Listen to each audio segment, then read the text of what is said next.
construção, no ano de 1996, esse Laxmi nos autorizou, nos ordenou, determinou a construção do Templo Nórdico. E aí, passou-se a busca realmente da terra e o general Mestre Laxmi indicou. Ele nos indicou a localização exata de onde deveria ser. Uma conversa com ele lá na Venezuela, com um mapa, nosso país explicava para ele a situação, e ele me passou realmente onde se deveria estabelecer o Templo Nórdico. E chegando aqui, passamos a procurar esse terreno. E houve várias possibilidades. E depois de muita coisa interessante que aconteceu,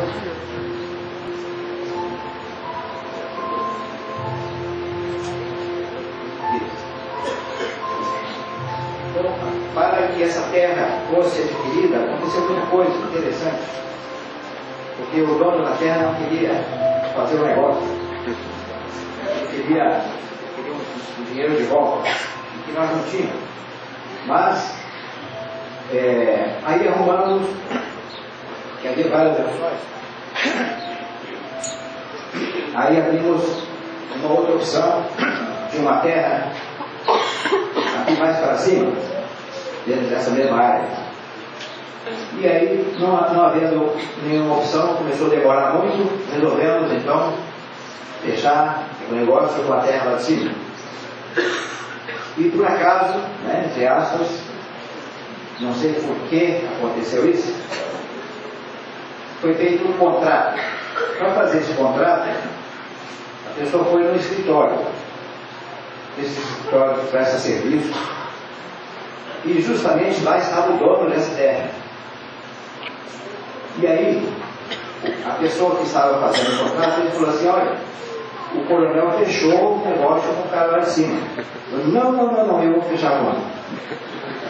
Correu e fechou o negócio comigo, porque essa era a terra realmente que preenchia todas as condições que nós estávamos buscando. Aí depois eu fiquei analisando. Por que ele mudou de ideia tão rápido, né? Porque aí depois eu descobri por quê. Porque ele é o dono dessa casa do lado, que tem esse muro grande aí. E na semana anterior invadiram a casa dele, roubaram bastante coisa.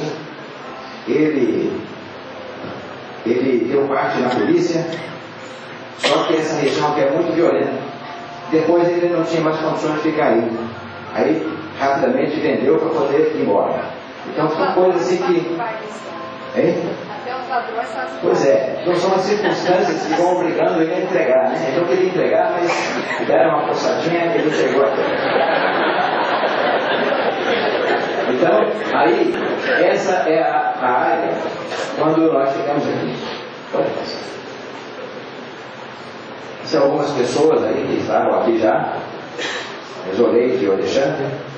Essa é a área. Pode passar. Pode passar. Primeira etapa da fundação, né? Então começamos a fundação. Pode passar.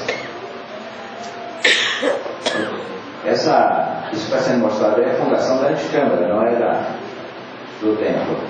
Mas pode ir passando porque essa é da drenagem.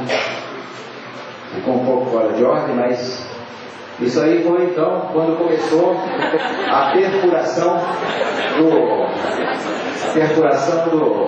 do poço para... E esses são alguns quilômetros que nós prendemos aqui.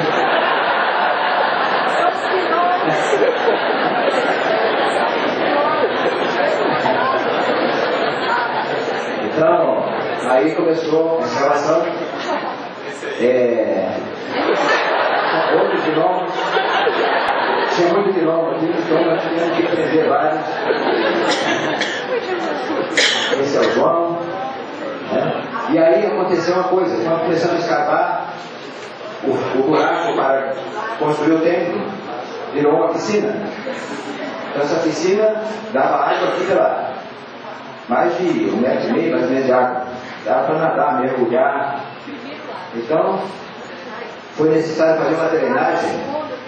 E essa drenagem deu origem à pica, que todos nós conhecemos, né? Até hoje, por gravidade, a água que sai debaixo do templo sai lá na pica, que nós aproveitamos para tomar banho, fazer trabalhos de orgia, etc.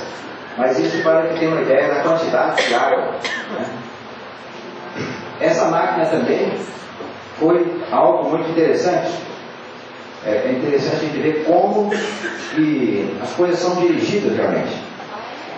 Não havia nenhuma máquina que para fazer esse poço nessa terra, com toda essa água, tinha que ser uma máquina grande que pudesse fazer o poço de fora.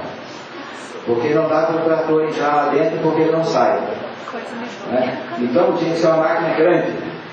E nenhuma empresa que tinha uma máquina grande ia fazer um serviço pequeno. Então nós estávamos nesse impasse e chegou ao meu conhecimento um número de telefone de alguém que trabalhava com isso. Então eu liguei para ele, perguntei se ele podia fazer esse serviço, e ele disse: olha, eu estou recebendo hoje uma máquina 0 km e que eu preciso testar para ver se está tudo funcionando. Eu vou fazer seu serviço só por isso. Eu não dava para fazer. Então veio uma máquina 0 km fazer o poço. Então fez o poço. Então essa é uma máquina que trabalha por hora. É uma máquina muito cara, né? É por hora. Ela rende muito o seu trabalho e trabalha por hora. Então, em 2, 3 dias, ela fez o poço.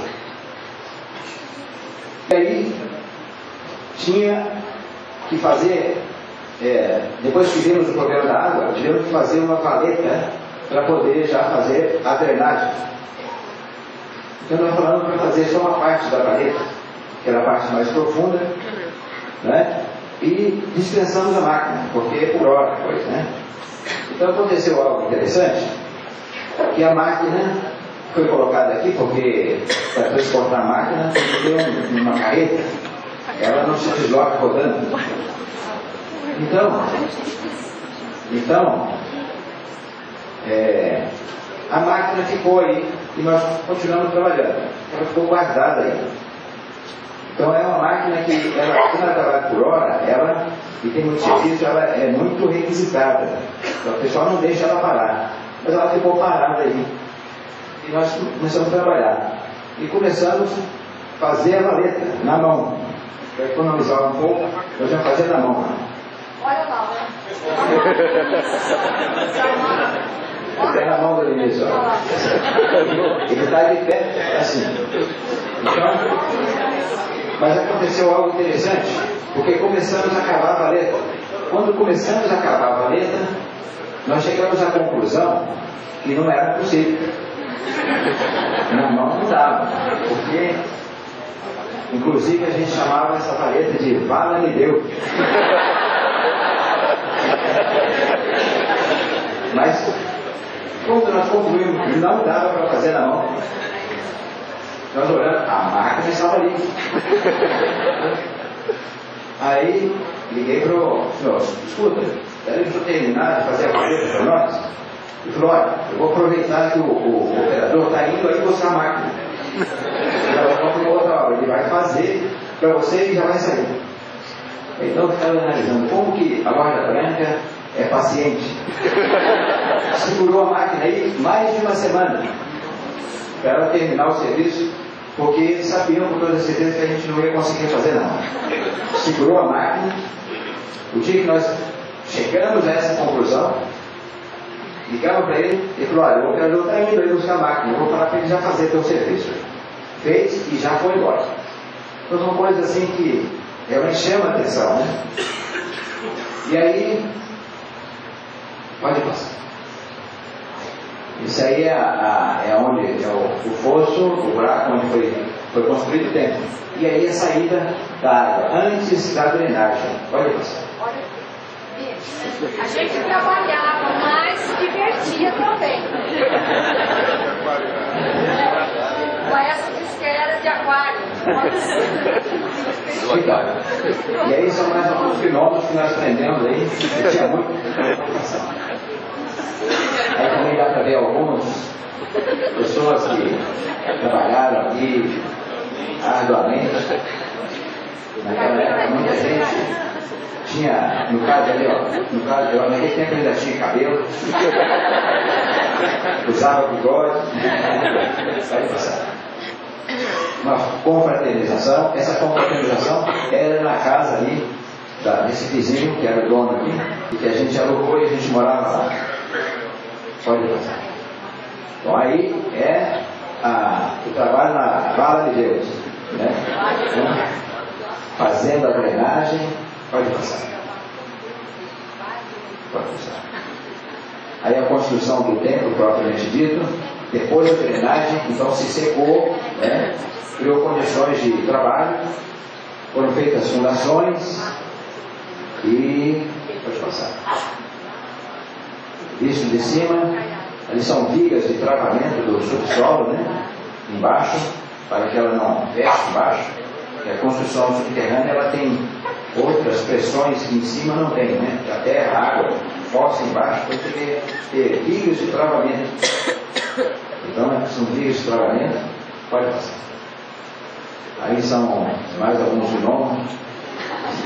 Pode passar. Bom, aí já é uma fase já que começa a surgir o templo, né?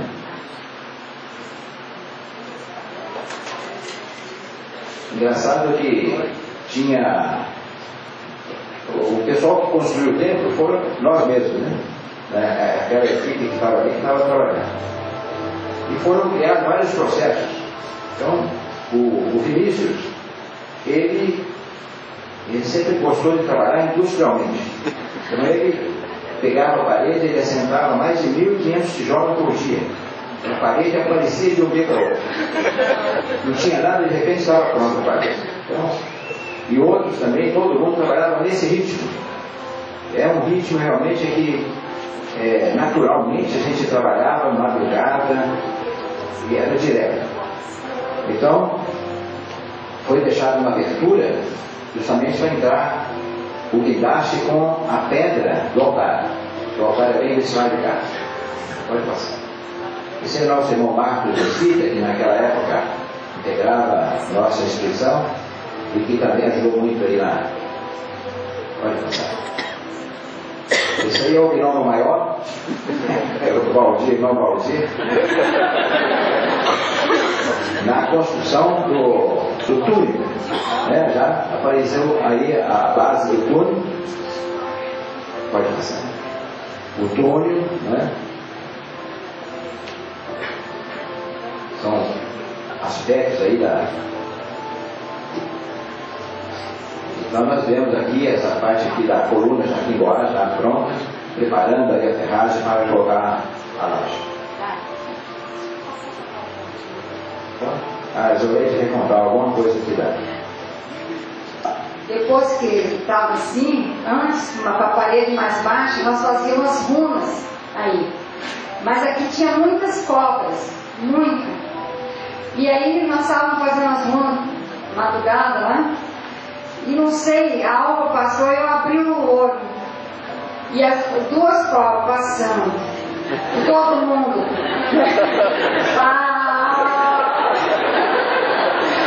E eu pensei, como que ação eu tenho? Porque eu pensei, bom, é melhor se morrer na inocência. Não disse nada, foi na rua até o final, mas eles nem souberam, porque aí as cobras já tinham passado. Então, são imagens aí da época da construção. Aí já começa a colocação da laje. Então a laje também era outra coisa, não era possível para a gente colocar manualmente. Foram 8 caminhões desse de concreto para fazer a laje. Então isso não dá para fazer na mão. porque a laje ela tem que começar e terminar, para não ficar nenhuma emenda, né? Então nós contratamos esse caminhão para fazer a laje. Pode passar. As fotografias não estão na ordem correta, né? Então a gente vê que aí era uma preparação antes da concretagem. As vigas realmente são vigas muito fortes, né? Para sustentar a laje e também sustentar o lumicial em cima, cheio de gente, e a gente sabia que no futuro ia acontecer. Aí tem a construção da laje. Aí a gente vê o trabalho de várias pessoas e a máquina realmente. Então essa máquina trabalhou o dia inteiro. Foram colocados 12 horas, né, Dai? 12 horas. 6 da manhã às 6 da tarde. 8 caminhões desse aí, cara. Pode passar?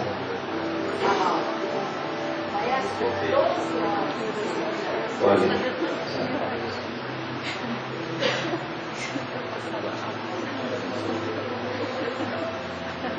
E esses missionários, no primeiro curso de missionários, estava paralelo, né, Dai? Nesse primeiro curso de missionário, saíram todos pedreiros.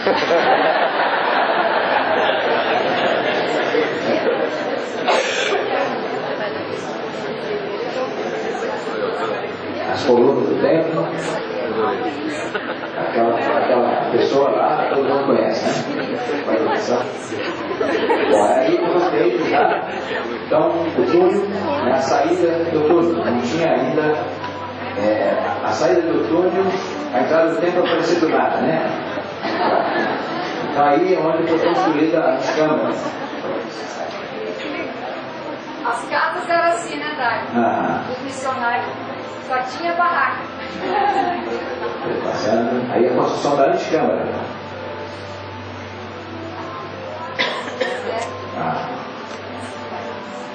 Essas são as anticâmaras. Essa é anticâmara. Aí já com a laje colocada, a gente já está pronta. Então, aí já está praticamente pronto, parcialmente, né? Está faltando os acabamentos. A pedra do altar também tem a sua história, né? Eu tenho uma história dessa pedra, que essa foi a segunda pedra. Então a juventude reuniu-se e decidiu doar a pedra do altar. E compraram uma pedra. Só que a pedra, a hora que foi para ser transportada para cá, ela se partiu no meio. Aí compraram outra pedra. Essa pedra veio de longe, de Minas Gerais. E aí chegou, aqui não tinha, o acesso aqui era um pouco difícil ainda. Então ele não conseguiu chegar. O caminhão atolou ali na frente, então o bicho simplesmente descarregou a pedra e foi embora. Ficou ali uma temporada, 30 dias guardada ali até que chegou o momento de trazê-la. Constatamos um bicho e ele veio e trouxe. Aquele buraco que está ali foi onde o guincho apoiou para poder descarregar, né? Então quando ele começou a levar a pedra, ele começou a afundar. Então foi um momento de apreensão, porque o caminhão estava afundando, ali está o buraco onde ele estava apoiado, e ele com a pedra no ar, né? Então ele foi descer, afundando e foi descendo a pedra. Quando ele colocou, acabou de afundar. Então salvou a pedra. Então essa pedra que está aí é uma pedra que foi doada pela juventude aqui da Campo. Pode passar? Aqui já foi a consagração do templo. É aqui onde nós estamos. É aqui onde nós estamos. Nessa data significa para a presença. Aqui, interessante que quando terminou de colocar a laje, ainda está semi-acabada, não tinha reboque, não tinha acabamento, mas já estava a laje colocada. E o mestre tinha me recomendado que não colocasse colunas dentro do templo, fosse aberto, não tivesse nenhuma cor. E aí, tirando várias fotos, né, mostrando a laje toda, eu peguei as fotos e fui para a Semana Santa de 97, justamente mostrar para ele a situação que estava e combinar já a data de vinda dele para a consagração, já que com a cobertura da laje já havia a possibilidade de fazer a consagração. Então eu disse para ele, mestre, aqui está as fotos. Ele pegou e falou assim: você colocou colunas no templo? Eu falei, não. Ele pegou para abrir. Eu entendi que se eu falasse que tinha colocado, ele ia me devolver as fotos.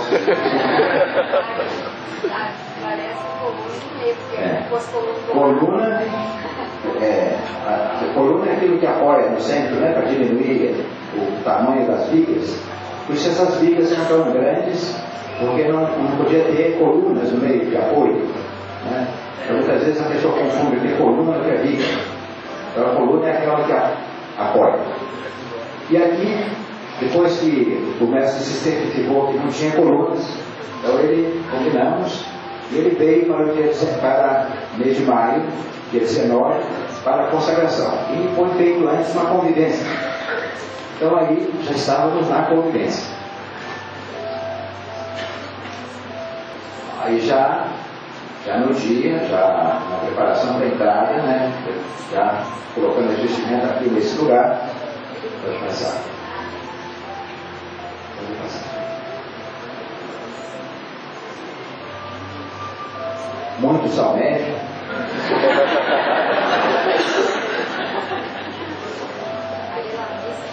Aí já na missa. E nesse dia o templo estava cheio.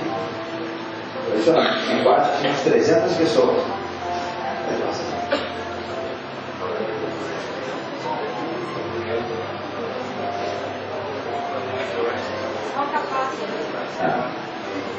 O Juan Capasso, 15 anos atrás.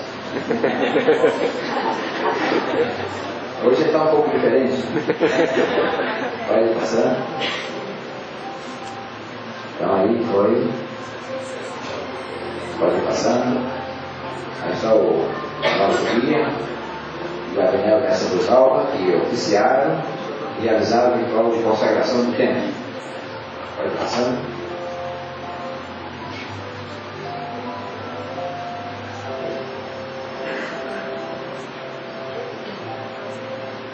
E depois uma outra atividade, reuniões de estudo, né, que foram feitas aqui posteriormente. Pode passando. Isso é aqui nesse lugar que nós estamos. São fotos já são fotos já posteriores, né? À consagração. Atividades aqui foram realizadas. Aí vem a primeira visita do venerável mestre Tauil aqui no Brasil, em 99. Nós vemos ele também, está diferente, né? O Nouriel, mestre Tauil. Interessante essa foto aí. Não foi a foto, tinha um detalhe que aconteceu. Então foi tirada essa foto, foi tirado várias fotos iguais, mas havia uma que a gente vê que o T, né? O T ele está brilhante, mas tinha uma foto que o T estava totalmente iluminado. Eu achei muito interessante porque o mestre Tauil, mostrei para ele. Nessa hora o que aconteceu aqui? O T ficou, eu acredito que foi o reflexo, né, do flash. O T, as outras letras ficaram apagadas, mas o T ficou iluminado. Ele olhou, interessante, né? É muito interessante. O Nouriel também, ainda 15 anos atrás, muita coisa mudava, né? Pode passar. Tem esse com cavanhaque. Esse com cavanhaque. Esse cavanhaque é famoso, viu? Pode passar. Então aqui já a área do monastério, já ali a cozinha, casa do peregrino, Vocês podem ver a casa peregrina. Ela está ainda no astral, né? Daqui a pouco ela se cristaliza. Aqui uma ilha, você pode passar.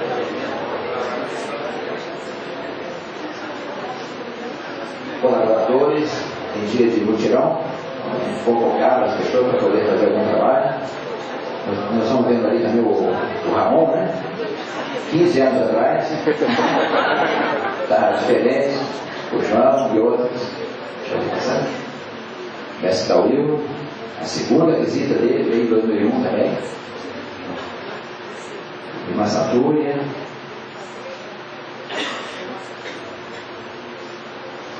Pode passar? Nada. Foi o flash. Foi o flash que iniciou me parou. Está vendo aí o Uriel. Aí também com muito Salmério.